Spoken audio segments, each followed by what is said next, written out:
Hi friends అందరూ ఎలా ఉన్నారు? ఇవాళ వీడియోలో వచ్చేసరికి మనం టీజీఆర్జేసీ లేకపోతే టీజీఆర్జీ సెట్‌కి సంబంధించి రెసిడెన్షియల్ స్కూల్‌గా సంబంధించి ఎగ్జామినేషన్ యొక్క వీటికి సంబంధించి సెకండ్ ఫేజ్ ఎప్పుడు ఉంటుందని చెప్పేసి తెలుసుకోబోతున్నామండి. ఆల్రెడీ మనకి ఫస్ట్ ఫేజ్ సంబంధించి మనకి రిజల్ట్స్ వచ్చాయి. దాంతో పాటు కాల్ లెటర్ కూడా మనకి రిలీజ్ చేశారు. అయితే మనకి సెకండ్ ఫేజ్ ఎప్పుడు ఉంటుంది? సెకండ్ ఫేజ్ కూడా మనకి మళ్ళీ కాల్ లెటర్‌ని రిలీజ్ చేస్తారా లేదా అని చెప్పేసి డిస్కస్ చేసుకుందాం అన్నమాట. అయితే మనకి సెకండ్ ఫేజ్‌లో నిజంగానే సీట్లు ఉంటాయి. అయితే ఎన్ని సీట్లు ఉండే అవకాశం ఉందని చెప్పేసి కూడా మనం డిస్కస్ చేసుకుందామండి. సో దాంతో పాటు మీరు ఇంకెవరైనా మన యూట్యూబ్ లింక్ సబ్స్క్రైబ్ చేసుకోలేదా? సబ్స్క్రైబ్ అయితే చేసుకోండి. దాంతో పాటు ఇంకో వీడియో లైక్ చేయలేదా? లైక్ అయితే చేయండి. లైక్ చేస్తేనే కదా మనకి మరింత మోటివేషన్ అయితే వస్తుంది. సో మీకు ఈ యొక్క ఆర్‌జీ సెట్‌కి సంబంధించి ఎప్పటికప్పుడు లేటెస్ట్ అప్డేట్స్ తీసుకురావాలనుకున్నట్లయితే ఖచ్చితంగా అందరూ కూడా వీడియోని అయితే లైక్ అయితే చేయండి మాట. లైక్ చేస్తేనే మనకి మోటివేషన్ అయితే వస్తుంది ఓకేనా. సో లైక్ చేయండి. వీడియో స్టార్ట్ చేయండి మాట. ఒక టాపిక్ అయితే వెళ్ళిపోదాం. అయితే ఈ రెసిడెన్షియల్ స్కూల్‌కి సంబంధించి ఆల్రెడీ మనకి టైం అయితే క్లోజ్ చేసేస్తున్నారండి. దీనికి సంబంధించి కౌన్సెలింగ్ అనేది ఫస్ట్ ఫేజ్ కౌన్సెలింగ్ అనేది మనకి ఫోర్త్ వీక్ ఆఫ్ మేలో కంప్లీట్ చేస్తామని చెప్పేసి చెప్పారనమాట. సో, అట్లాగే మనకి ఫోర్త్ వీక్ ఆఫ్ మే అయితే అయిపోయిందనమాట. మనం జూన్ ఫస్ట్ వీక్‌లో అయితే ఉన్నాం. అయితే ఇప్పుడు మనకి ఆల్రెడీ ఫస్ట్ ఫేజ్ కౌన్సెలింగ్ పూర్తి అయితే అయిపోయింది కాబట్టి నెక్స్ట్ మనకి ఏముంది అనుకున్నట్లయితే సెకండ్ ఫేజ్ సంబంధించి కౌన్సెలింగ్ అయితే ఉందనమాట.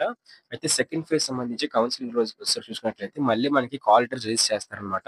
సెకండ్ ఫేజ్ సంబంధించి మనకి రిజల్ట్స్ రిలీజ్ చేసిన వెంటనే మన యూట్యూబ్ ఛానెల్‌లో వీడియో అయితే ఉంటుంది.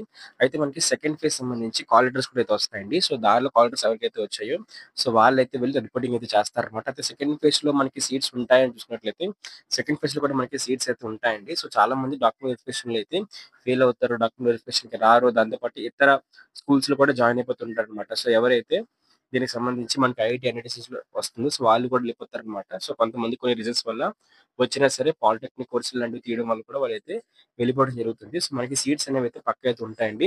అయితే మనకి ఈ రిజల్ట్స్ కానివ్వండి, కాల్ లెటర్ కానివ్వండి ఎప్పుడొస్తాయని చూసుకున్నట్లయితే ఈ రిజల్ట్స్ లేదా కాల్ లెటర్ చూసుకున్నట్లయితే మనకి ఇంకొక 10 డేస్‌లో అయితే వస్తాయన్నమాట. అంటే అప్రాక్సిమేట్‌గా మనకి ఓకే. జూన్ 10థ్ నుంచి జూన్ 12థ్ మధ్యలోని వెబ్‌సైట్‌లో మళ్ళీ మీకు కాల్ లెటర్స్ అయితే పెడతారన్నమాట. సెకండ్ ఫేజ్ కౌన్సెలింగ్ సంబంధించి డాక్యుమెంట్స్ పట్టుకొని రండి అని చెప్పేసి. సో ఏ డాక్యుమెంట్స్ పట్టుకురావాలని చెప్పేసి ఆల్రెడీ మన యూట్యూబ్ ఛానెల్ వీడియో అయితే ఉందన్నమాట. అది డిస్క్రిప్షన్‌లో కూడా ప్రొవైడ్ చేస్తాను. ఆ వీడియోని చూస్తే మీకు క్లారిటీగా అయితే అర్థమైతే అవుతుందన్నమాట.